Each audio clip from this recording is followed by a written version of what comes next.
Et yop tout le monde, j'espère que vous allez bien. On se retrouve pour un nouvel épisode en compagnie de deux charmants et charmantes anesthésistes, accompagnés de mon acolyte de toujours et Mathieu. Bonjour à tous et bonne année. Bonne année. Quelles sont les bonnes résolutions, Vincent, pour cette année 2024 ? D'appuyer sur la touche REC. Appuyer sur le bouton rouge. Sur le bouton rouge, ouais. Écoute, tout à fait, c'est sûr, 100%. Cette fois, c'est fait, je vois la lumière rouge, donc encore une fois, désolé pour cette piètre qualité sur le précédent épisode.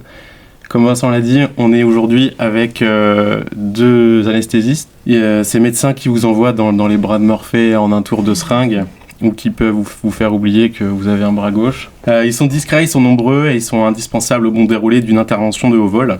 Est-ce que vous pouvez brièvement vous présenter ? On va commencer par Valérie. Allez. Alors moi c'est Valérie. Ouais. Je suis anesthésiste réanimateur, mais je pratique l'anesthésie. Et je suis là depuis 2021, donc ça va faire bientôt 3 ans. Ok. Donc une jeune diplômée. Une jeune diplômée. Augustin ? Salut. Salut. Moi, je suis plus jeune que Valérie. Je suis arrivé à un peu plus d'1 an, en novembre 2022. Et avant, j'étais interne, mais j'étais pas à Paris, j'étais interne à Caen. Ok. De la région d'Orelsan. Exactement. Au Magic Beau Gosse. Qu'est-ce qui t'a fait bouger sur Paris ? Ma copine déjà, qui habite L'amour, toujours. Ouais. Et puis ma famille, Caen, c'était sympa. Mais j'ai fait 5 ans d'internat là-bas, j'avais envie un peu de voir ailleurs, changer d'air. Ok. Petite précision pour ceux qui nous écoutent, du coup, en chirurgie, on a vu avec nos amis chirurgiens du précédent épisode qu'il y a des spécialités.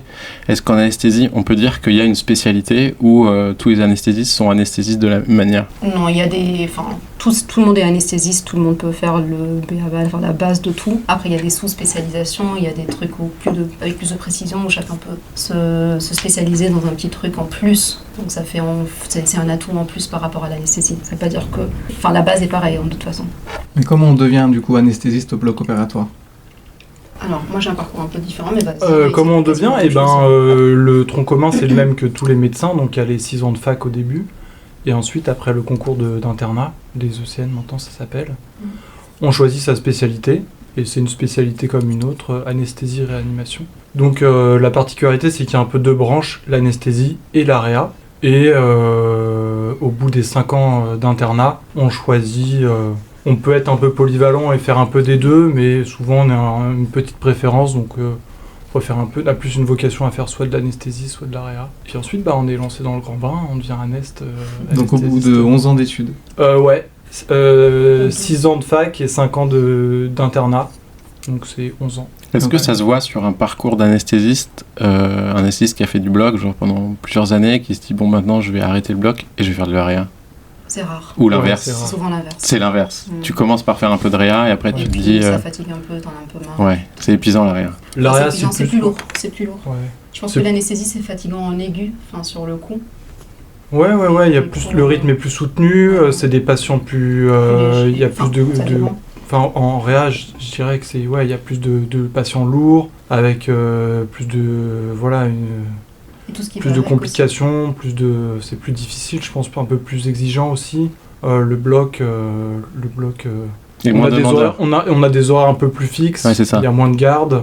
Ça demande moins. C'est différent aussi de voir un patient et de le revoir partir plutôt que de traîner aussi avec les mêmes patients qui sont lourds. Voir des patients chroniques. Ça me prenait beaucoup, la réanimation c'est assez lourd. Ouais, parce que tu as fait de la réa avant le bloc. Ouais, c'est ça. La formation c'est anesthésie et réanimation, du coup, sur les 5 ans de formation, on fait des deux, on fait des stages dans les deux. À 50% équivalent, quasiment. Quasiment, ouais. Et puis c'est au bout de ce parcours qu'on décide un peu vers quoi on a une affinité. L'AREA c'est hyper intéressant, hyper beau. Après il faut vraiment avoir le souffle pour faire de l'AREA, je pense. Moi j'ai une question un peu bête. Ouais. Après il n'y a pas de question bête. À la 6e année, quand on commence l'internat, on choisit du coup sa spé. Ouais. Et imaginons la première année, ça te déplaît complètement. Tu peux changer à ta 7e année ou tu retapes ta 6e. Non, alors il y a des gens qui passent l'internat et qui font leur premier semestre dans une spécialité et puis ça leur plaît pas et donc ils peuvent changer de spécialité. La seule condition c'est que la spécialité qu'ils souhaitent avoir, ils aient le classement. Toujours un problème de classement. Voilà. que lors de leur concours, ils étaient assez bien classés pour choisir cette spécialité. Ça s'appelle le droit au remords, c'est ça ? Droit remords, ouais. Et t'as le droit de faire ça jusqu'à combien de... Je crois que c'est au bout du 3e ou 5e semestre, une fois que ce semestre est passé, t'as plus le droit de retourner en arrière. Très bien. Et du coup, pour être honnête, il faut être bien classé. Je pourrais pas répondre, parce que moi j'ai pas fait on ça. va parler de toi alors, après, je on va vous le parler. dis. Mais je sais pas. En fait, il y a beaucoup de postes ouverts en France, parce qu'il y a une forte demande d'anesthésistes. Donc ça lisse un peu la difficulté. Je pense qu'il y a des gens très bien classés qui choisissent anesthésiste, mais comme il y a beaucoup de postes, le classement descend assez bas, surtout dans les villes de province pas très attractives. Donc finalement, je pense que si tu es aux alentours du milieu de classement à l'internat, tu peux t'en sortir dans une ville de province, trouver un poste d'anest. Donc franchement, il y a pire, il y a plus dur, quoi. Ok. Du coup, on va parler de toi, Valérie Jo. Super. Parce que tu as un parcours complètement atypique. Oui. Enfin, différent de ceux d'Augustin, d'Augustin et de tous les anesthésistes qui font leurs études en France. Mhm. Donc, est-ce que tu peux nous expliquer un peu déjà d'où tu viens ?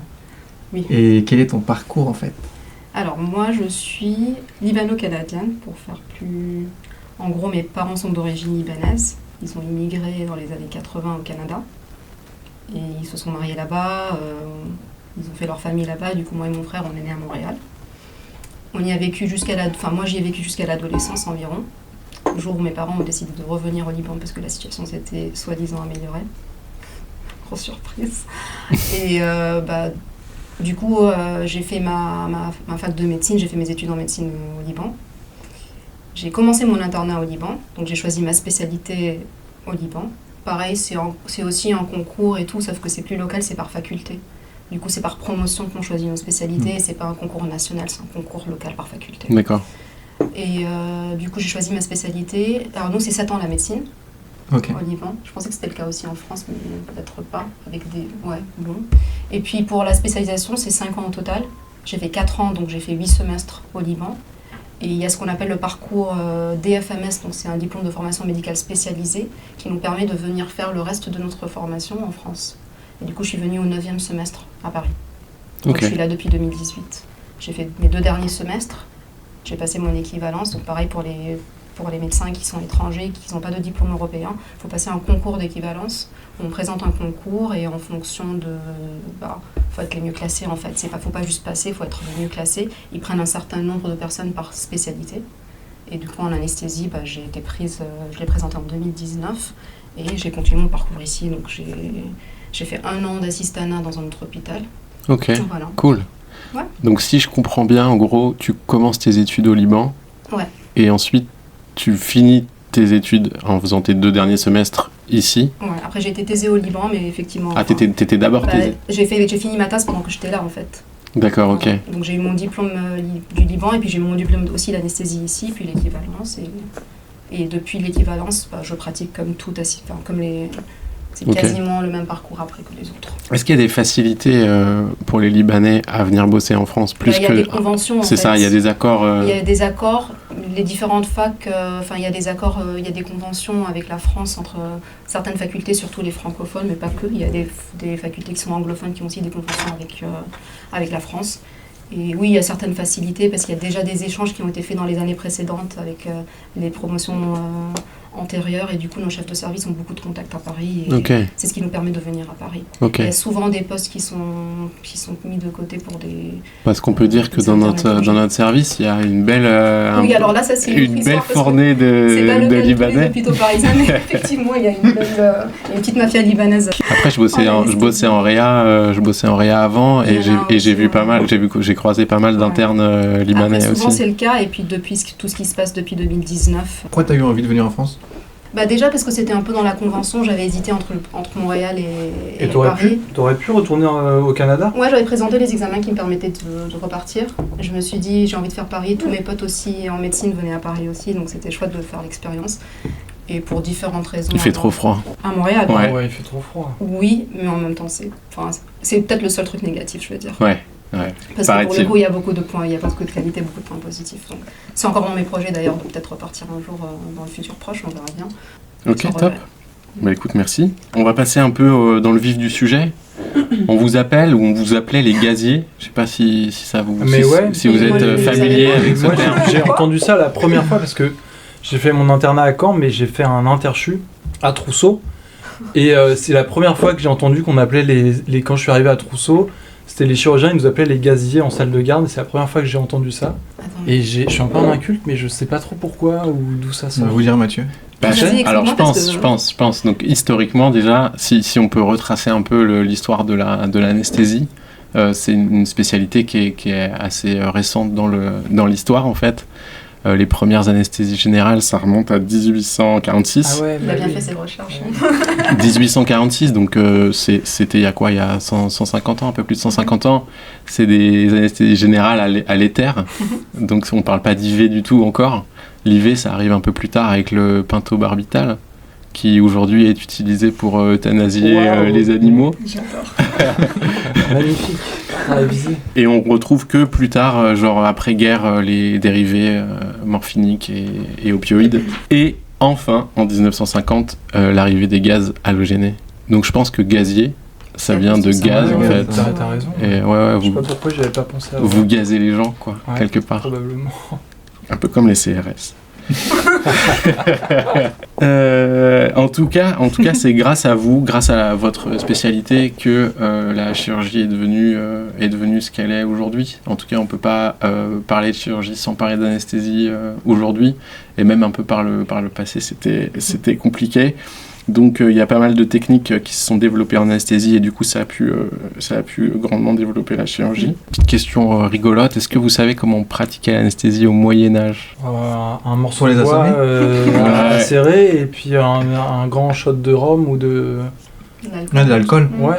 Ouais, la douleur, on faisait très très mal, donc il y a des Ah, ok. rapports de doigts enfoncés dans des plaies pour vraiment faire mal aux patients. Ah ouais. Et du coup ils s'évanouissaient et on pouvait ensuite agir, etc. Ouais, des trucs assez morbides. La belle époque.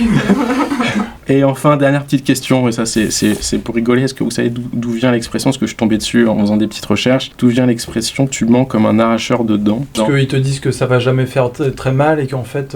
Et en fait tu souffles le martyr, exactement, ouais, bien vu. Il est intelligent, Augustin. À On Caen, on dirait n'est pas- on dirait pas pas en comme ça, Normandie. En Normandie, en fait, il y a... Il y a un filon en Normandie, autant au Liban on l'a cerné. Petite question pour vous.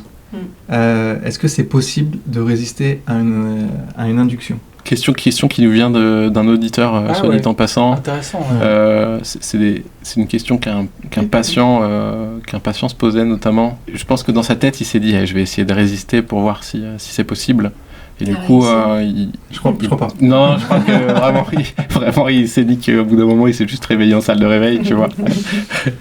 Mais Et en même temps, comme ça, vous expliquez qu'est-ce qu'une induction Ouais, et ouais. comment on endort les patients. Bah non, enfin, moi je suis assez pragmatique et cartésien. Je pense que...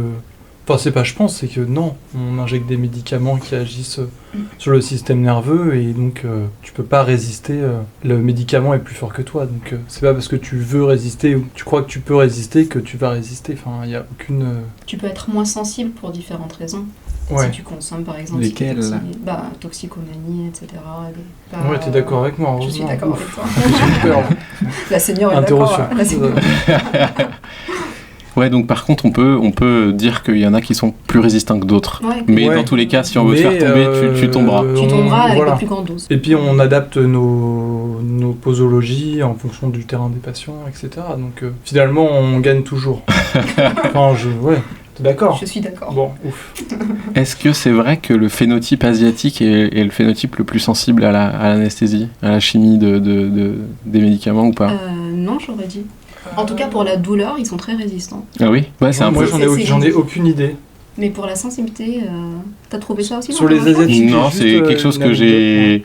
C'est quelque chose que je perçois depuis que je Non, bosse pas au bloc. C'est vrai qu'il y a cette au rumeur au propos. bloc quand c'est un Asiatique. asiatique, Que c'est il a besoin de moins de doses pour qu'il s'endorme. Ouais, donc c'est moins, donc pas plus. Donc. Je sais pas s'il y a une étude vraiment qui l'a montré, je t'avoue, mais je suis d'accord surtout pour la douleur. Ils sont très résistants à la douleur dans le sens où ils tolèrent plus de... Donc ils sont plus sensibles à l'anesthésie et moins résistants à la douleur. Moins... Non, Ah là, on s'est perdu.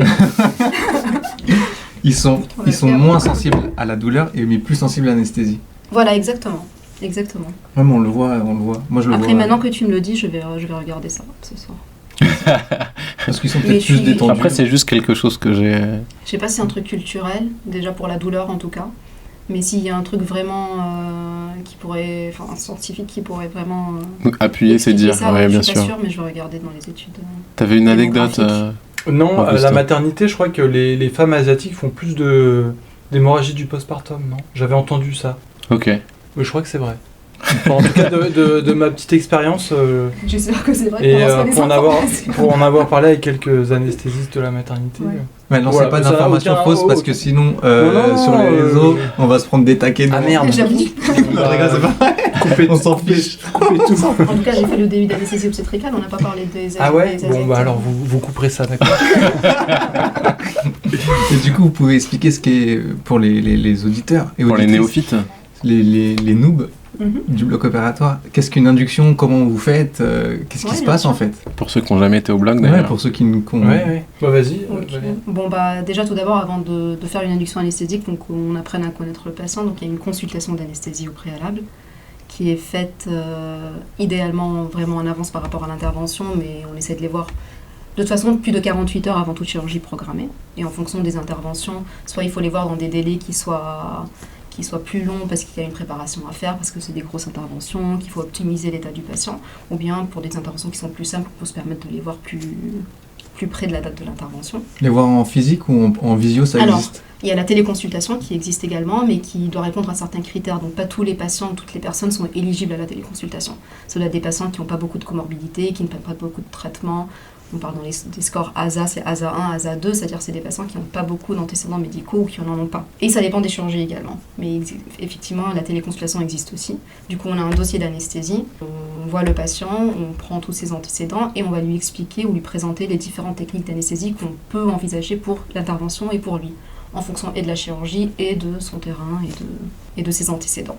Et puis à partir de là, il va peut-être tomber sur un autre anesthésiste ou sur le même anesthésiste. C'est rare qu'il tombe sur le même aussi parce que... C'est vrai que les patients sont souvent étonnés de ça. Ah, moi je leur explique en consultation. C'est quelque chose Parce que qu'on tu me dit leur à dis. bientôt, on se voit la semaine prochaine, et ben pas sûr. Donc j'essaie de leur expliquer parce qu'ils sont souvent déçus de pas... Et puis je comprends aussi. Ouais. Nous aussi on aime bien tomber sur les mêmes patients qu'on a vus en consultation parce qu'il y a quand même un lien qui s'est créé. C'est normal. Il y a une confiance Ouais. Normal, qui s'est il y a instaurée. une confiance, Ouais. même si c'est une consultation de 15 minutes, il y a toujours une confiance, surtout pour les patients qui sont stressés ou qui sont anxieux par rapport à l'intervention. Et du coup, le jour de l'intervention, en fonction du dossier, etc., et en fonction du choix du patient, on verra pour la technique d'anesthésie. Donc il y a différentes inductions anesthésiques. Là, je pense que vous parlez de l'anesthésie générale quand vous dites que c'est comme une induction. Ouais, on Pour va la faire question assez large, des on va pas rentrer dans les écouteurs, détails. Mais l'induction anesthésique, une anesthésie générale, donc ça consiste en endormir le patient. Il doit avoir une perfusion, parce qu'on fait des inductions par voie intraveineuse chez les personnes adultes. Et non par le masque. Et non Ah, par le aussi, masque comme en pédiatrie. Exactement. C'est pas le masque Parce que qui endort, souvent, ouais, les gens Voilà. souvent pensent ça, les mais patients non. ils pensent que quand on leur met le masque pour Pareil, en préoxygéner, consultation, je leur dis juste c'est de de l'oxygène l'oxygène, pur. ouais. C'est une préoxygénation. Donc on fait ce qu'on appelle une préoxygénation pour qu'ils puissent tolérer une certaine période d'apnée quand on les intube par la suite. Du coup, il y a ce qu'on appelle la préoxygénation, il y a la pause de la perfusion, et puis pendant la préoxygénation, l'anesthésiste va pousser les médicaments, donc les drogues d'anesthésie. Il y a en gros 3 classes de médicaments qu'on va pousser. Il y a les hypnotiques, donc ce qui va endormir le patient. Il y a les morphiniques, donc ce qui va agir contre la douleur. Et il y a les myorelaxants, donc les curares, ce qui va relâcher les muscles. D'une part pour nous permettre d'intuber le patient, c'est-à-dire de passer la sonde d'intubation à travers la filière laryngée. Et d'autre part, en fonction du terrain, en fonction de la chirurgie, est-ce que le patient doit être curarisé, donc relâché complètement ou pas? C'est à nous de décider si on veut le curariser pour la suite ou pas. Mais du coup, il y a toujours une part de curare dès l'intubation. Oui, mais pas forcément. Il y a des interventions où... Pour Je ceux sais pas si qui t'as envie savent d'ajouter. pas ce que c'est un curare, on va vous laisser l'expliquer quoi. Parce Ah, c'est un quand même, curare, alors c'est un médicament qui relâche les muscles. Tous les muscles. tous les du coup. muscles. Tous les muscles. Tous les muscles. Ouais, il y a Ouais. des. Vous voyez, les Indiens, ils s'injectaient ça, non? Il n'y a pas une BD de Tintin où ils s'envoient savez, ça quand dans ils- une ils sarbacane Ah, oui. et ça paralyse les gens? Ben, c'est un peu les mêmes produits. Et donc ça te paralyse, ça te paralyse pas, mais ça te bloque tous les muscles. Si quelqu'un de conscient le prend. Ah bah, il peut plus respirer. Ouais, c'est ça. Forcément. Il y a des euh, animaux, je crois, qui peuvent te Il y a des piquer. venins de serpents Ouais, qui c'est ont ça. ouais. Ouais. J'ai un ami à moi, Mhm. une petite dédicace à lui. Petite anecdote. Et petite anecdote, mais qui est très récente. Hein. Ouais, Il allait aux urgences pour une douleur à l'estomac très très très très forte. ok. Et il est parti en service avec le docteur et l'infirmière. Et je sais pas, il devait lui administrer quelque chose et ils lui ont administré des curares. Et du coup, lui, il savait pas du tout ce que c'est, il connaît pas du tout ce monde-là. Il m'a raconté ça en revenant chez lui, en fait, et l'infirmière, elle s'est trompée, elle lui a injecté des curares. Dans quel service il y a des curares? Normalement, c'est qu'au bloc opératoire. Donc, j'ai pas trop l'aspect, mais il m'a dit, et du coup, ils m'ont administré ça, mais je l'ai su seulement après. Et du coup, lui, il comprenait pas. Devant eux, il y avait du coup l'infirmière et le docteur qui comprenaient pas non plus, parce que pour eux, c'était impossible qu'il y ait du curar. Et du coup, il a vécu quand même ça vivant, et il a cru qu'il allait vraiment y passer, parce qu'en fait, on est conscient de notre état, mais on peut plus bouger, plus respirer, on peut plus rien faire quand on est vraiment. Et il avait juste un tout petit filet d'air. Il a dit je me concentre que dessus pour respirer, sinon je vais y passer. Et avec les yeux, il a fait comprendre à l'infirmière et du coup l'infirmière a donné un antidote. Il y a un antidote au curare. Oui, après ça dépend de ce qu'elle a donné. Ouais, voilà, mais enfin, et il a vécu ça et il m'a dit, ça doit être ça. Propyronium. Il y a un film comme ça, je me souviens. Oui, c'est un vieux film américain c'est Wide Awake, Awake, un truc comme ça. Ouais, qui commence en disant il y a un patient sur 1 million qui ressent tout pendant l'intervention. Et en fait, l'idée c'est qu'ils n'ont pas reçu d'hypnotique et ils ont reçu uniquement du curare, ou alors ils sont. C'est pour ça que c'est très très rare, d'autant plus qu'aujourd'hui on a des moyens de surveillance hyper avancés. Je dirais pas dans quel hôpital c'est. Non mais l'erreur existe, mais c'est très très très rare, une personne sur 1 million, j'imagine même plus. Mais voilà, l'anecdote est incroyable parce que tout le monde se dit qu'est-ce que ça ferait d'être curarisé conscient, mais lui il l'a vécu quoi. Mais comme dit Valérie Jo, et pour étouffer la peur de tout le monde, c'est vrai que c'est une peur qui revient assez souvent, c'est la peur de se réveiller en cours d'intervention. Oui, on nous pose cette question souvent. Ouais, c'est ça. Hein. Est-ce que je vais me réveiller déjà? Oui, c'est ça, la peur de pas se réveiller. Il faut leur expliquer qu'on a plein de moyens de surveillance aujourd'hui, qu'on a... il y a le BIS, donc on peut surveiller la profondeur de l'anesthésie. Ça, c'est incroyable. Ouais, c'est incroyable. On peut surveiller la profondeur du sommeil du patient. Voilà, c'est comme un électroencéphalogramme, donc tu surveilles l'activité électrique du cerveau. Donc, avec des petites électrodes qu'on met sur le front, et puis on peut surveiller la curarisation, donc le degré de relâchement musculaire aussi, donc, et on adapte en fonction. Surtout bien curarisé en orthopédie. Hein. Exactement, à la seringue électrique. Autant il y a une époque où l'anesthésie était pas trop sûre, autant aujourd'hui... Ouais, moi c'est ce que je dis aux gens en consultation, c'est ce qui est marrant, c'est que souvent les patients ils sont plus stressés par l'anesthésie que par la chirurgie. Et ben nous, comme on est dans le domaine médical, encore plus dans l'anesthésie, moi je peux que les rassurer et leur dire qu'en 2023, déjà les effets secondaires des médicaments, c'est plus du tout les mêmes qu'il y a 40-50 ans, et puis franchement il y en a quasiment pas des effets secondaires. Ouais, c'est principalement les effets. Mais je les comprends, bien sûr. Moi, ma seule peur, si un jour je me fais opérer, c'est de ne pas me réveiller. Tout est monitoré, quoi. On monitor la douleur, la profondeur de l'anesthésie, la curarisation, on sait exactement... Mais je trouve qu'ils ont raison, pas raison, mais ils ont... Mais c'est parce que peut-être qu'ils connaissent moins l'anesthésie que la chirurgie, ou que... Je sais pas. Ouais, je pense qu'ils sont mieux informés. On sait que l'anesthésie non plus, c'est pas un truc qui est anodin. On endort quelqu'un quand même. On endort quelqu'un malgré lui, et on se dit peut-être que pourquoi on se réveillerait, moi je comprends cette angoisse. Plus que l'angoisse de la chirurgie en elle-même. C'est étonnant que tu le fais tous les jours. Ouais, moi ça me paraît tellement. Mais quand il pense vraiment, il peut se passer un. Tout va bien se passer. Non, mais je veux dire, bien sûr que tout va bien se passer, tu les rassures tout le temps parce que c'est vrai qu'aujourd'hui. Ce qui est étonnant, c'est que même Vincent a cette peur alors que lui, il voit ça tous les jours.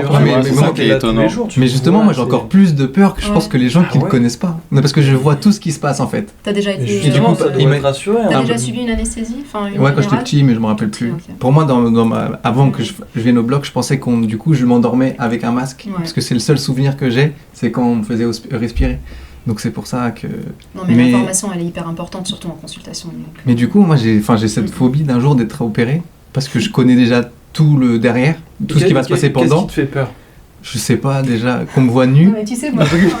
Ah ouais, d'accord. Je rigole. Non mais on parle de choses là. Non, je sais pas. En fait, je sais tellement tout ce qui se passe avant, pendant, après. Ouais. Je sais pas. Et tu trouves qu'il y a beaucoup d'accidents liés à l'anesthésie? Mais il y en a zéro. Enfin, moi, j'en ai connu zéro depuis que je suis au bloc opératoire à cause de l'anesthésie. Je rebondis sur un truc que tu as dit, Augustin. Tu as dit aujourd'hui en 2023, tout est monitoré. 2024, Du coup, 2024. Ah ouais, on est en Ah, ça y est, on est 2024, ouais, pardon. premièrement, on est en 2024. Et deuxièmement, je vais te poser cette question que j'avais posée à Peter dans le précédent épisode. Est-ce que tu penses qu'un jour, vu que tout est monitoré, l'anesthésiste va disparaître? Non, je pense pas. Moi non plus. Je pense pas que ce sera la première spécialité à disparaître en tout cas. Ouais. Ouais. Je pense qu'il y en aura d'autres qui Et aura, il y avait des études sur les analgésiques qui montraient que, en fonction de du monitorage de la douleur, c'était relié à des seringues électriques de médicaments analgésiques et en fonction de comment était le seuil douloureux du patient, Ça injectait en mode auto. Ouais. Ok. Mais il faut quand même qu'il y ait un médecin Un qui contrôle. soit là pour savoir quel médicament on utilise, quel protocole anesthésique on fait. On peut pas intuber, une machine ne peut pas pour le moment intuber Oui. toute seule. Et puis l'anesthésie, c'est pas que le bloc, c'est pas que injecter des médicaments, c'est aussi Faire la le sieste, pré- boire des cafés. Surtout, ouais. Je voulais répondre à la question de Peter d'ailleurs. On va y venir. Non, mais c'est, on va y c'est venir. aussi, je pense que c'est même prévoir le bloc opératoire en consultation, en visite pré-anesthésique, tout Après, ça, tu vois. oui, moi je pense que le plus grand truc en anesthésie c'est l'anticipation en fait. Ouais. Donc Ouais. pas de télétravail Quand on pour est- l'anesthésie. Ah malheureusement, Ah, pas. malheureusement. Ah j'aurais tellement kiffé faire le... Un ordinateur avec une souris pour diminuer. Au moins la ou téléconsultation augmenter. quoi. Être, Être chez toi pour la C'est pas téléconsulte, possible, ouais, ouais. tu peux même pas faire Non. ça. Terrible. Si vous voulez bien, on va faire le prochain sujet, c'est le combat anesthésiste-chirurgien. Ah. Donc on l'a vu, les deux spécialités sont liées et clairement étroitement liées. On fait rarement l'un sans l'autre et vice versa. On dit souvent, on n'est pas du même côté du champ. C'est pas vraiment une rivalité, mais il y a quand même quelque chose de cet ordre-là. Vous êtes pas du bon côté. Non, Exactement, on est déjà. pas de votre côté, nous. Déjà, on est pas copains. hein. Déjà, on vous accueille dans notre émission, on est super sympa. Alors qu'on vous voit jamais en fait. Donc juste pour imager un peu pour ceux qui nous écoutent, on dit de l'autre côté du champ, c'est parce que les champs opératoires, les champs stériles, c'est ces draps bleus dont on parlait dans les précédents épisodes. En gros, on les suspend à des piquets et tout ce qui se passe derrière le champ, c'est les anesthésistes d'un côté qui sont avec la tête du patient et tout le monitorage dont on parlait tout à l'heure. Et de l'autre côté de ce drap bleu, de ces champs, c'est la chirurgie. Avec Et- la tête du patient, c'est quand même. Cette phrase est marrante. Bah, J'imagine juste. Ils sont juste avec la tête. bah, c'est ça, le drap il monte au niveau du cou et voilà. Les Mais anesthésistes, ils ont la ils tête. s'occupent quand même de beaucoup de choses sous le champ. Donc on te verra la nuit si jamais tu te fais.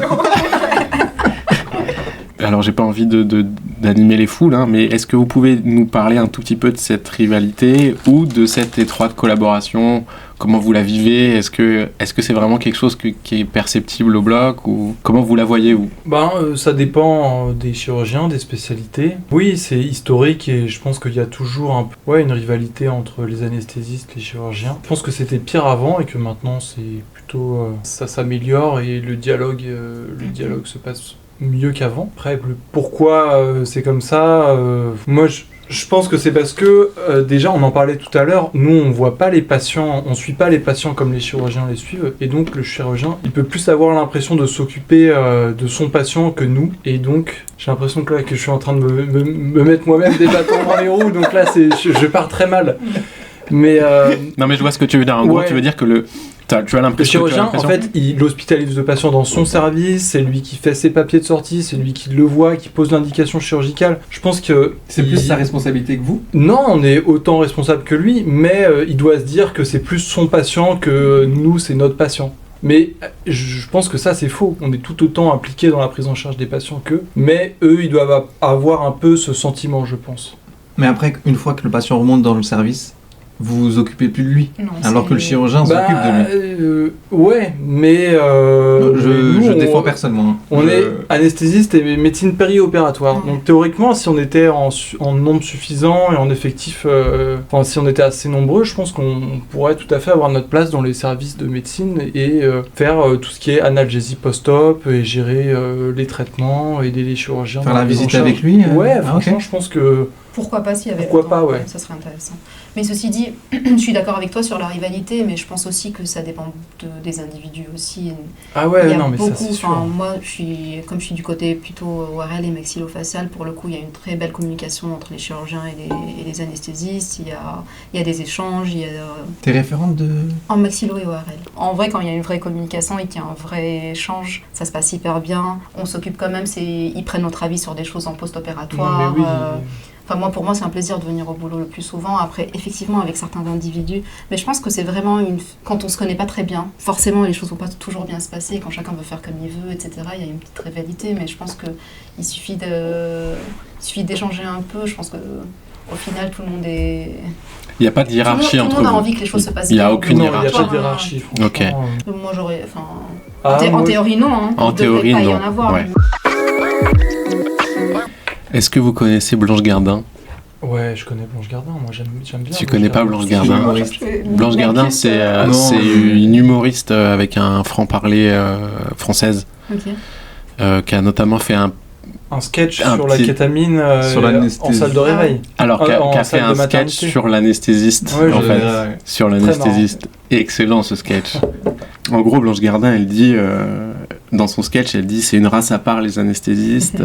C'est un peu les marginaux du bloc. Elle dit, décoiffés, ils arrivent en retard. Elle dit aussi un truc très drôle. Elle dit que les anesthésistes ont une carrière de toxico contrariés. C'est intéressant, ça. C'est intéressant. Tort, mais... faut aimer les médicaments, faut aimer les produits, faut aimer les produits, faut aimer les drogues, les perfusions, les veines, les trucs comme ça, tu vois. Genre, faut être excité par une belle veine sur le dos de la main ou sous le du coude. Tu disais que ça t'étonne qu'à moitié qu'elle dise ça. Ouais, moi ça m'étonne. Ouais, je pense qu'il faut aimer. Enfin, après, je parle un peu pour moi, mais il faut aimer un peu la pharmaco des médicaments. Il faut aimer savoir ce que ça fait. Faut aimer un petit peu s'intéresser à la physiologie, la physiopathologie aussi. Et la seule façon de savoir ce que ça fait, ouais, c'est de l'essayer. Faut être un peu... Je sais pas. J'ai pas dit ça. Non mais ouais, moi ça m'intéresse quoi. T'as essayé T'as essayé quelques produits. Propofol, c'est une texture très blanche, très lait, comme du lait quoi. Ça donne envie à goûter quoi. Michael Jackson, c'est ça, il était accro un peu, il pouvait plus dormir Michael Jackson, je crois que c'est son médecin, il a appelé son médecin et il n'arrivait pas à dormir, tu sais, il devait carburer à plein de médocs. Et donc il a été radical, son médecin, il lui a dit bah tiens vas-y, prends ça. Wow. C'était du propofol et il s'est jamais réveillé quoi. Ouais. Après c'est pour ça que les gens... déjà ça avant, j'en sais rien. Mais... C'est ça que les gens ont peur de jamais se réveiller. Ouais, c'est vrai. Non, tu pensais à Michael Jackson. Quand tu fais ça chez toi tout seul, ça se passe pas très bien. C'est ça, exactement. Il n'y a pas toute l'équipe autour pour assurer. Du coup, on va parler de votre binôme, votre binôme de toujours, les IAD, avec qui vous travaillez en duo. Donc déjà, qu'est-ce qu'une IAD ? On va définir ça. Vous allez définir. Vous allez en inviter aussi peut-être au prochain épisode probablement. Okay. Voilà. Je pense que ça sera les IAD. Du coup, petite question aux IAD après pour eux. C'est les infirmiers anesthésistes. Donc en France, c'est réglementaire d'avoir, en tout cas à l'hôpital public, je crois que c'est ça, d'avoir une présence anesthésique par salle avec un IAD par salle. Donc c'est des IAD qui gèrent, qui sont spécialisés en anesthésie, quoi. Des infirmiers un peu spécialisés en anesthésie, qui ont fait une formation normale et ensuite ils ont passé un diplôme d'infirmier anesthésiste, ils ont passé un concours en plus. Ils sont habilités à bosser au bloc. Ils ont passé un concours, ils ont fait 2 ans. 2 ans d'études, ouais. Ouais, un concours et 2 ans... En plus des études Et quel geste ils ne font pas, contrairement à vous ? Qu'est-ce qu'ils font pas ? La LR, tout ce qui est péri, rachis... Les prescriptions. Ah oui, tu parlais de gestes. Est-ce qu'une consultation anesthésiste peut être faite par un infirmier anesthésiste ? Non. Impossible. Est-ce que si un anesthésiste donne son autorisation d'intuber seul, sans la présence de l'anesthésiste en salle, il a le droit de le faire, l'IAD ? Alors légalement, je n'en ai aucune idée. Je sais pas. Je dirais qu'en clinique, ça se passe comme ça. En fait, c'est un peu différent le fonctionnement entre le privé et le public. Parce qu'en clinique, il n'y a pas forcément un IAD pour chaque salle. Ouais, il y en a un IAD pour 2. Voilà. Et un anesthésiste pour... Un anesthésiste qui a 2 salles, avec un seul IAD. Donc parfois l'IAD peut être, j'imagine, habilité à intuber tout seul. Après, en pratique, je pense que c'est pas ça. Ils nous confirmeront ça, je pense, dans le prochain épisode. Je pense qu'ils sont plus au courant. C'est souvent d'ailleurs, c'est eux qui font ils intubent plus souvent que vous, je trouve. Enfin, moi, de notre côté, parce que vous poussez les drogues et eux. Juste pour que ce soit clair, parce qu'on dit beaucoup intubation et on en a pas mal parlé depuis le début, mais en gros, si on veut imager un peu tout ça, c'est un tube qu'on vient vous mettre dans la trachée qui vous alimente en air, parce que avec toutes les drogues qu'on vous a administrées, vous êtes plus capable de respirer tout seul. Donc c'est penché à un respirateur, un ventilateur. Exactement. Qui va pousser Qui fait vos poumons. Qui remplace les poumons de manière mécanique. Du coup, ça, c'est une intubation. Et du coup, c'est un geste qui est fait quasiment sur toutes les anesthésies générales. Pas forcément. Ouais, il y a les masques laryngés. C'est quoi la différence, du coup? Alors, masque laryngé, on ne dépasse pas les cordes vocales. Donc c'est un dispositif qui va venir s'insérer dans la voie, en oropharynx, qui va s'arrêter là au-dessus des cordes vocales. Ça a l'air quand même un peu plus traumatique, au vu de l'extérieur. C'est assez impressionnant. Et le masque laryngé. Ouais, c'est assez impressionnant quand tu le vois après. Après pour le patient, il a. En vrai, c'est moins traumatique. C'est moins traumatique parce que ça va pas au niveau des cordes vocales. La sonde d'intubation, tu dois vraiment aller trouver la trachée. Faut t'exposer. Ouais. Donc du coup, toujours éviter les cordes vocales. Vous avez besoin quand même, de ce binôme, quoi. Il est nécessaire pour vous. Vous pouvez. C'est une grande sécurité en fait, d'avoir un infirmier anesthésiste en salle. Déjà d'être à deux sur une induction d'anesthésie. Vous y tenez en tout cas, vous y êtes. Et ça, c'est beau. En plus, c'est vous beau à voir. super bien ici en tout cas. Ouais. Je trouve que vous avez vraiment une bonne entente. Juste en termes de chiffres, j'ai été allé relever les chiffres du répertoire Adélie. En anesthésie aujourd'hui en France, vous êtes 12 000 anesthésistes, avec 2 fois plus d'hommes que de femmes. Mais bon, ça, c'est un autre sujet. 2 fois plus d'hommes que de femmes, ouais. Okay. Ouais. Petite question. C'est moi qui ai confectionné ça. Je suis assez fier de cette question. C'est ton intervention. On t'opère. Tu choisis ton intervention. On te dit qu'il n'y aura pas d'anesthésiste, uniquement un IAD. Est-ce que tu te laisses endormir et opérer? C'est une anesthésie générale? Ouais. Moi non. C'est pas un manque de confiance envers les infirmiers anesthésistes, mais non. Ok. Moi non plus. Ok. Je pense que 2 c'est bien, en tout cas pour endormir. S'il y a 2 IAD? Non, il faut qu'il y ait un médecin anesthésiste. C'est pas la même chose, c'est pas la même... Il y a un médecin pour une raison. Ouais, bien sûr. Toi, tu veux foutre la merde avant le prochain enregistrement. Mais clairement. En plus, on les adore. Donc, mais oui, mais en fait, les infirmiers anesthésistes... Non, c'est pour savoir. Il y a un truc dont on parle pas trop, mais un petit peu, c'est l'hypnose et la réalité virtuelle. Est-ce que vous pouvez nous en parler un peu ? C'est quelque chose je crois que c'est quelque chose qu'on peut proposer à des patients sur certaines interventions chirurgicales, en tout cas l'hypnose et la réalité virtuelle. Est-ce que vous pouvez nous en dire un mot ? Oui, l'hypnose ça marche sur plein de choses. Mais alors, je pense que dans la tête des gens, quand on leur dit hypnose, ils voient ce pendule que tu bascules de gauche à droite et que ça va les endormir. Mais la réalité, c'est que c'est un peu différent. On appelle ça de l'hypnose conversationnelle, si je me trompe pas. Après, l'hypnose conversationnelle, c'est l'hypnose que tout le monde peut faire. On n'a pas forcément...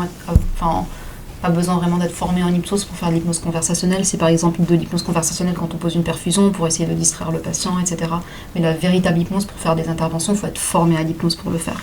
Et du coup, il y a des médecins anesthésistes et des infirmiers anesthésistes qui sont formés pour ça. Et il y a une consultation qui est faite spécialement pour l'hypnose en préopératoire par un médecin anesthésiste ou un infirmier anesthésiste qui est formé à l'hypnose pour apprendre à connaître le patient, voir qu'est-ce qu'il est susceptible à quoi, qu'est-ce qui le distrait, qu'est-ce qui l'intéresse, etc. Il y a quand même des sédations, non ? Mais pas forcément. Non. Pas forcément. On peut allier les deux. Donc si je comprends bien, en gros, toi tu reçois ton patient en consultation d'anesthésie. Alors, moi personnellement, je suis pas formée à l'hypnose. Moi non plus. Ni Augustin. Donc mais par exemple, oui, ils le reçoivent en toi, tu le reçois en consultation d'anesthésie et tu vois le type de chirurgie. Tu fais le côté médical comme si tu faisais une consultation d'anesthésie classique. Et tu lui dis, il y a éventuellement l'hypnose qui est possible pour votre intervention. On ne la propose pas, nous, personnellement, on ne les propose pas, nous, spontanément. C'est soit le patient qui est demandeur. D'accord. Et qui le dit au chirurgien, et le chirurgien le réfère vers la consultation d'hypnose. Soit c'est un patient pour X raisons, surtout les comorbidités, qui n'est pas forcément éligible à l'anesthésie générale. D'accord. Et chez qui on pourrait faire potentiellement une hypnose avec sédation, une hypnose avec une anesthésie loco-régionale, par exemple pour un sein. Et à ce moment-là, il rentre dans le parcours d'hypnose. Mais on ne va pas proposer l'hypnose à tout le monde. En tout cas, pas encore. Ok. Ouais, on peut parler vite fait peut-être du bloc de l'anesthésie loco-régionale, parce que j'ai dit qu'un anesthésiste, ça pouvait vous faire oublier votre bras gauche. Ouais. C'est peut-être dur à concevoir dans la tête des gens. Comment vous arrivez à faire ça ? C'est une toute autre technique d'anesthésie où on endort une certaine partie du corps en injectant des produits. Souvent c'est autour des nerfs avec une certaine classe d'anesthésique. C'est un peu les mêmes médicaments qu'on utilise chez le dentiste pour endormir la gencive, les dents. Sauf qu'on les met autour des nerfs, soit de la jambe, soit du bras. C'est éco-guidé, donc c'est sous échographie. Voilà. Du coup, on visualise le nerf qu'on a envie d'endormir. Exactement. En fonction du terrain ou du territoire qui va être opéré. C'est pas évident d'ailleurs. Moi, à chaque fois que je vous vois faire les blocs, repérer les nerfs, je trouve c'est assez, En fait, il y a des assez variations dur. anatomiques aussi, donc pas tout le monde a la même anatomie de 100%, mais ça s'apprend. Et pourquoi il y a des blocs qui fonctionnent et d'autres qui ne fonctionnent pas alors? Ben, c'est à cause de ça, justement, c'est patient que t'as pas bien dépendant. vu le nerf. Non, c'est pas patient dépendant dans le sens où l'anatomie Où n'a pas l'anatomie été est différente. ouais. Et Mais du coup, on l'a injecté parce qu'on sait qu'il est peut-être ici et que Ouais, le nerf ouais. n'a pas été visible. Mais c'est rare les blocs aujourd'hui qui ne fonctionnent pas à cause de l'échographie. Mais après, il y a des anesthésistes qui se reconnaissent, genre pas capables de faire une, Oui, une bien Non, sûr. bien ALR. sûr. Non, mais bien sûr. Mais c'est Et- comme tout, c'est une pratique à C'est quand tu avoir, peux- et quand t'as pas pratiqué depuis plusieurs années, ben, Quand tu parlais effectivement. de spécialité ou de spécialisation en anesthésie, ça en fait partie aussi. Pas tous les anesthésistes pratiquent la LR. Du coup, les Aujourd'hui, de plus en plus, parce que les plus jeunes sont formés, parce que ça fait partie de la formation. les jeunes sont aujourd'hui. plus doués que les anciens parce que les anciens. Ouais, mais les plus vieux, ils n'ont pas eu ça dans Ils leur ont pas eu formation, ça, ouais. surtout. La différence entre la rachis et une péridurale. Non, parce que beaucoup de gens connaissent Ouais. la péridurale due à l'accouchement, mais Ouais. c'est quoi la différence avec la rachianesthésie? Alors, la rachianesthésie et la péridurale sont tous les deux des injections qui sont au niveau du dos. Donc, c'est un peu ça, peut-être, la confusion. Mais la péridurale, tu vas pas aussi loin avec ton aiguille que dans une rachianesthésie. Donc, la péridurale, c'est une injection du produit dans l'espace péridural. La rachianesthésie, on va traverser une autre membrane qui s'appelle la dure-mère et on va injecter dans cet endroit-là.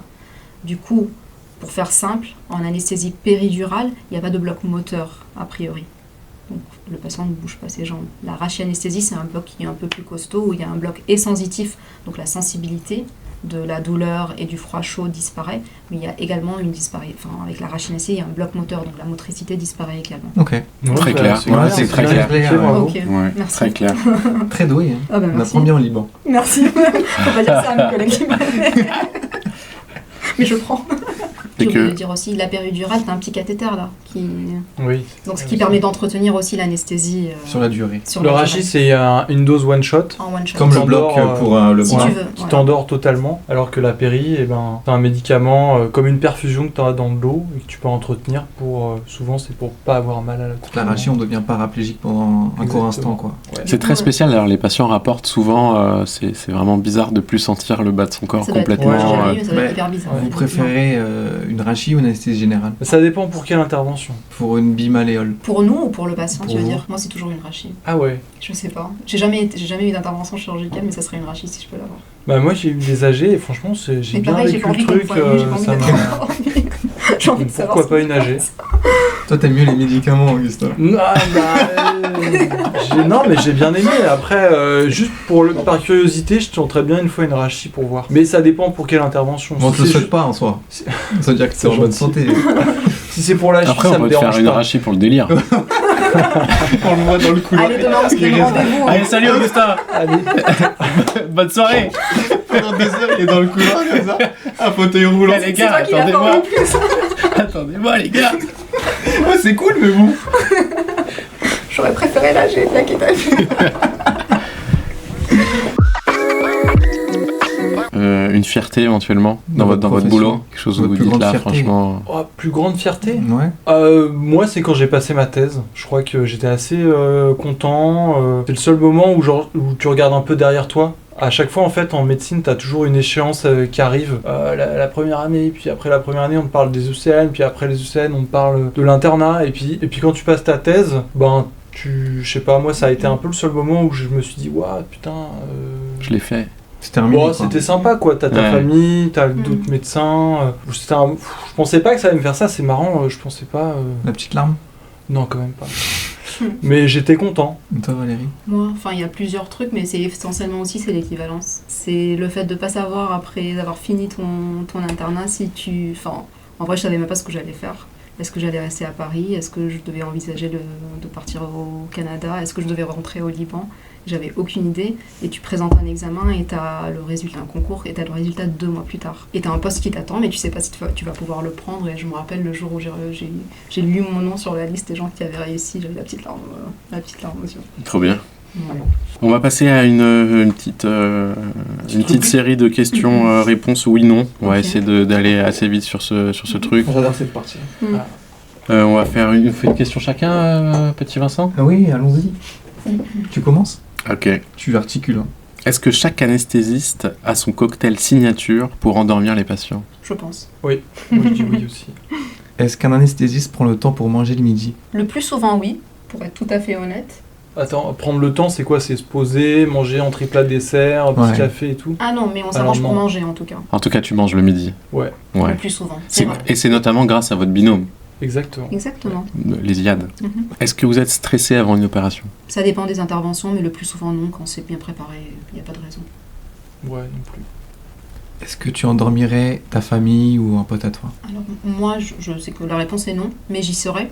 Mais je demanderais à un collègue de faire les gestes, mais je serais à côté. Mais je ne prendrais pas la responsabilité de tout ça à 100%. Ouais, moi non plus. Je parle d'expérience. Non Donc, plus. Mais tu serais dans la salle? Non. Ouais. moi, je serais dans la salle, je pense. Mais qu'est-ce qui change pour toi, du coup, d'être dans la salle, mais de pas... Parce que je sais que s'il se passe un truc où il faut bien gérer son stress et bien agir en urgence, que je vais perdre un peu mes moyens si c'est quelqu'un qui m'est proche. Je parle par expérience, ça s'est jamais passé, mais Mais s'il se passe quelque Ouais, mais chose s'il et se que passe c'est pas quelque toi chose, qui es dans la salle, spectatrice. tu vas pas rester les bras croisés, tu vas vouloir Ah non, je vais aider, mais je veux dire, c'est bien de savoir qu'il y a quelqu'un qui va pouvoir être plus objectif que moi Ouais. Ok. en situation de stress. Ouais. Moi, j'ai juste une petite anecdote à ce sujet.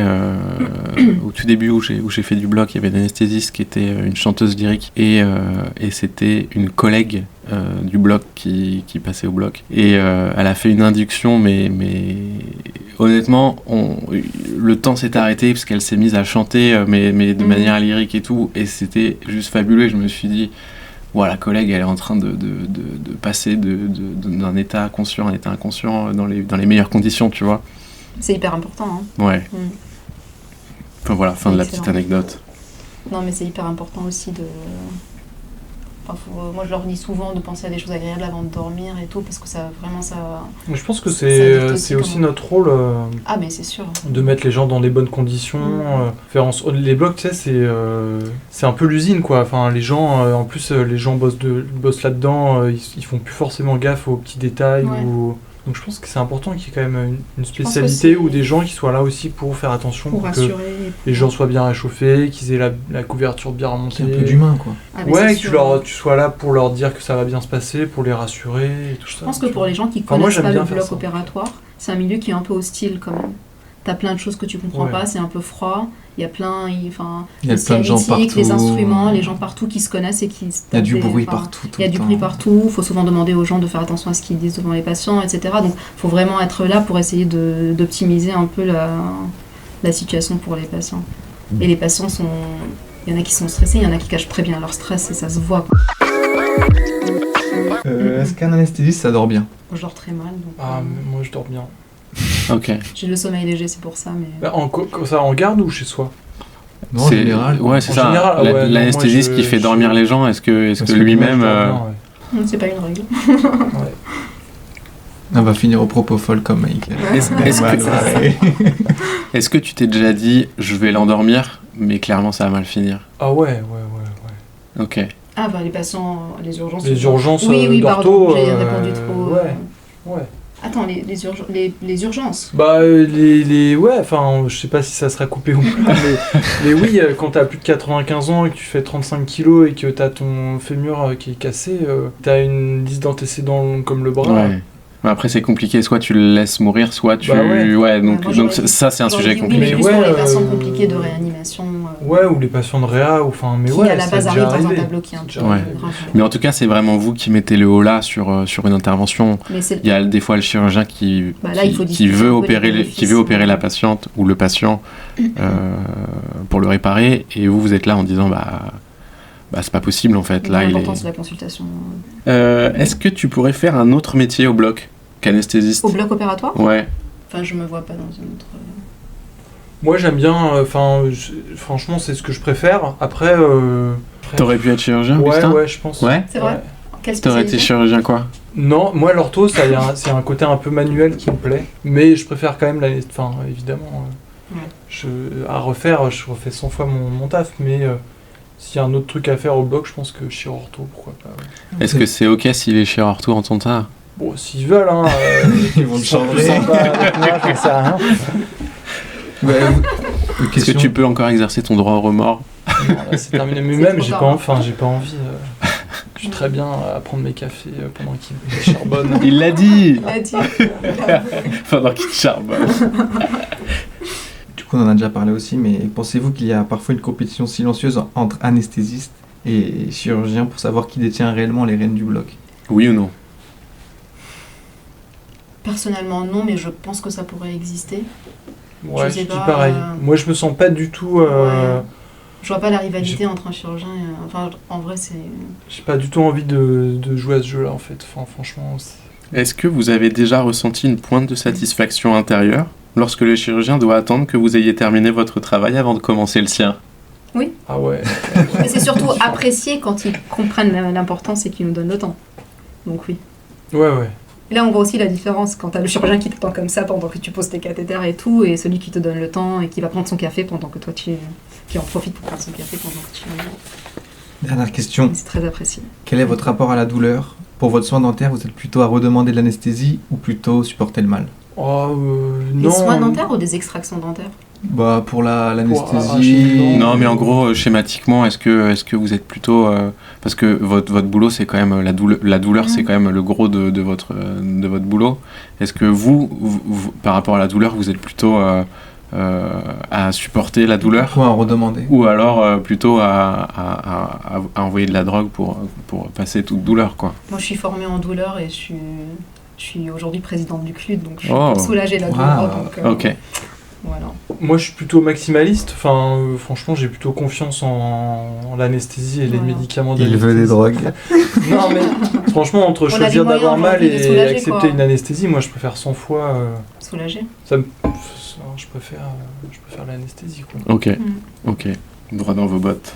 On va passer maintenant Pour terminer, au sujet Ouais. principal, Aïe, la aïe, question aïe. fil rouge. Ah ouais. On va répondre à cette on question répond à ça et après on se libère. Ok. des chirurgiens. Avant de répondre à la question, Ok. Du coup, est-ce que vous pouvez répondre à la question des chirurgiens ? Alors, Vous avez écouté le précédent podcast, Oui. même si le son était quand même pas très agréable. qu'est-ce que vous faites quand vous n'êtes pas en salle Bah, on est en ou train de prendre- dans la salle d'à côté ? Au café ? Non, je rigole. Mais on est souvent au café. on Mais fait y a- des réunions pluridisciplinaires. Non, mais Augustin l'a dit, c'est vrai qu'il y a énormément de choses. Donc on est soit dans l'autre salle, soit on regarde les dossiers de la suite, donc on prépare les dossiers de la suite, on fait nos prescriptions post-opératoires et on est au café. Ouais, on discute avec les collègues, on parle le dossier, et puis ça se fait autour d'un Ça passe café vite, à la hein. café. Vous avez une salle de pause à vous ? Non, on n'a pas de salle de Non. pause. Ah, vous avez une salle sur demande comme dans Harry Potter Exactement. qui apparaît quand vous avez besoin. Exactement. Je comprends. Parce Qui que comme apparaît ça, assez, qui parce apparaît qu'en soi- assez facilement. mais ce qui est fou, parce que parfois on ne sait pas où vous êtes, mais on vous appelle et vous êtes là en 10 secondes. Quoi. Ouais. Donc cette salle sur demande, elle c'est existe ça être vraiment. un bon anesthésiste. C'est ça. On ne sait pas où ils sont, mais ils sont toujours là. Mais ils sont toujours là. Être capable de lâcher son café. Très bien. Est-ce que vous avez une question ? Est-ce que vous avez une question pour les IAD qui seront sûrement dans notre prochain épisode ? Ouais, on va leur trouver une question. C'est pas obligé d'être aussi mesquin que la question Ah bah j'allais des, dire, qu'est-ce qu'ils des pensent qu'on fait quand chirurgiens. nous on n'est pas en salle, ils pensent qu'on est où Ah ouais, on pourrait leur demander, c'est Ouais. intéressant. Ils pensent qu'on est où Tout le quand- podcast va tourner autour de cette question. C'est ça. Je peux trouver les anesthésistes. Où sont-ils ? Où sont-ils ? Après, si c'est pas pour les IAD, vous pouvez poser pour les IBOD aussi. On pourra reprendre cette question pour... Ou si vous avez une question retour pour les chirurgiens. Une question retour pour les chirurgiens. Bah, moi j'étais curieuse de savoir vous ce que vous pensez de la rivalité entre les anesthésistes et les chirurgiens, comment vous percevez les choses. Après on vous connaît donc moi je sais un peu comment chacun réfléchit, mais c'est vrai que parfois c'est intéressant de voir. Ok, on posera cette question quand on Ah, recevra c'est des IBOD. Eh bien, merci beaucoup d'avoir participé à notre émission. Bah merci On va pour pas vous l'invitation. on va pas vous retenir plus longtemps. Ouais, c'était trop cool. Merci Super beaucoup. sympa. C'est cool. Bah, merci beaucoup les gars. Bah, merci à vous, merci d'être venus. Merci Vincent, encore une bonne année à tous nos auditeurs. 2024. 2024 et C'est pas quoi les objectifs 2023. du podcast pour 2024 ? Bah, c'est d'atteindre le million, quoi. Ah ouais. Non, on souhaite que ça perdure déjà, que tous les épisodes sortent déjà. Ouais. Parce qu'en vrai, c'est beaucoup de compliqué, boulot. Et vous, des projets anesthésiques 2024 ? En anesthésie. Ouais, toi on a dit présidente de... Bah, je suis présidente du CLUD à partir de cette année, donc c'est cool. J'ai pas mal de projets édités. C'est incroyable, ça. Ouais, Félicitations, c'est cool. hein. Bah, merci, c'est gentil. Non, Merci. ça, tu savais? Non, je suis Non. très fière, je suis très contente. C'est tout nouveau, hein, c'est tout récent.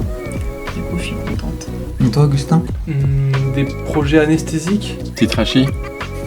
Pourquoi pas, ouais, essayer l'arachis après avoir essayé l'AG, pourquoi pas.